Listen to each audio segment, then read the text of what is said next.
I still remember that quiet Sunday morning in Maplewood. The sun was soft, golden, and the world outside felt calm. But inside, my heart carried 30 years of silence.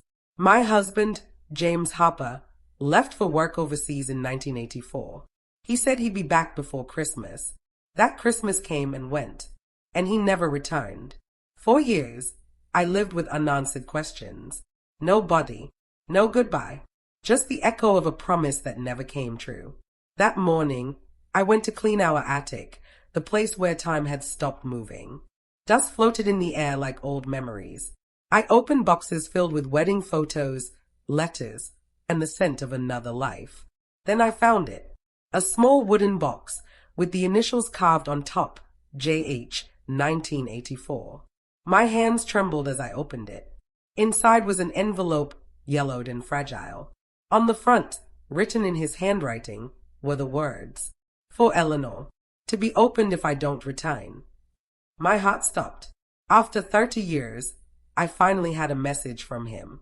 I sat down on the attic floor and opened the letter carefully. The paper smelled faintly of his cologne, that familiar scent that had lived only in my memory.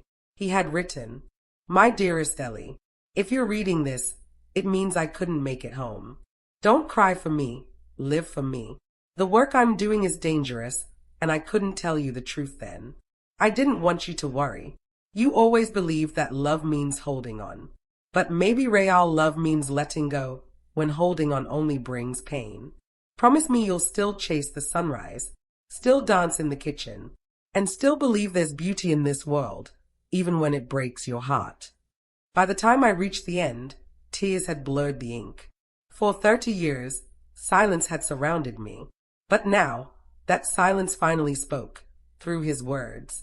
For days, I couldn't stop thinking about him. I realized how much of my life had been spent waiting instead of living. I had built my life around his absence. But now, his letter felt like a permission to live again.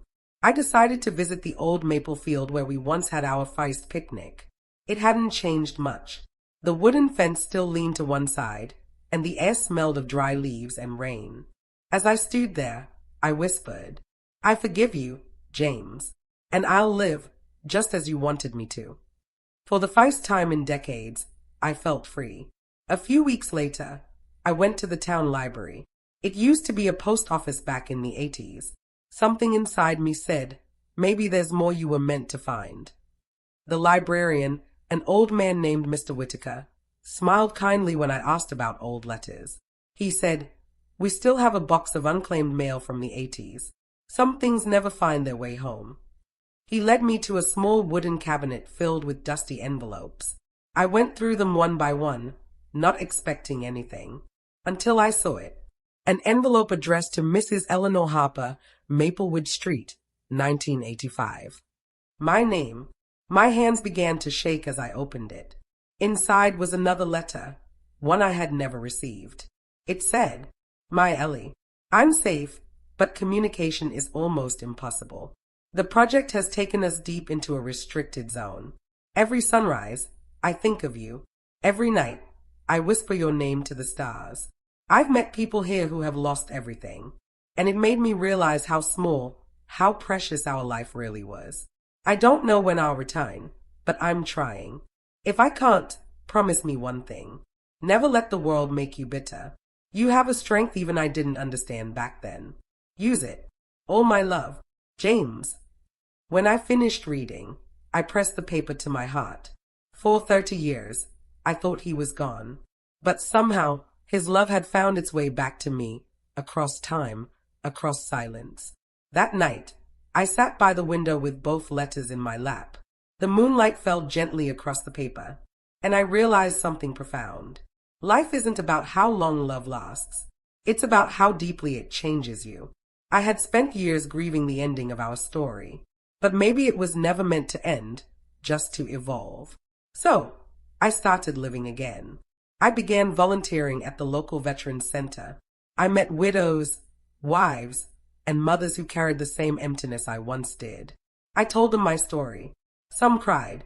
Some smiled. One young girl told me, "Your story made me believe in hope again." And in that moment, I understood. Maybe that's why I found the letters now. Not to mourn, but to inspire. Every October, on the anniversary of his departure, I visit the maple field.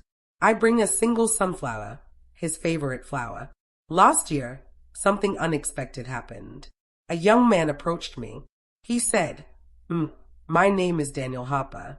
My grandfather worked with your husband back in 1984.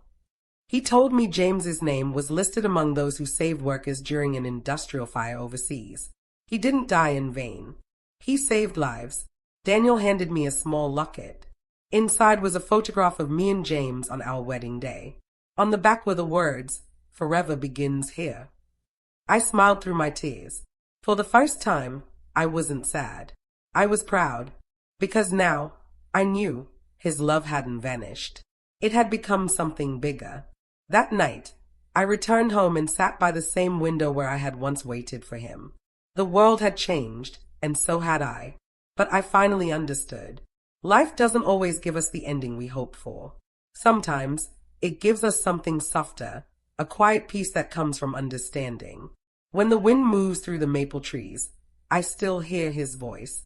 When the sunset paints the sky in gold, I still see his smile. And when I close my eyes, I whisper the same words I whispered 30 years ago. Come home soon. But now, I know he already has, because love like that never truly leaves. It just finds a different way to stay. Even after loss, love can still guide you. Closure doesn't always come from answers. Sometimes, it comes from acceptance. And even when time takes everything else away, true love always finds its way back home. Love letter.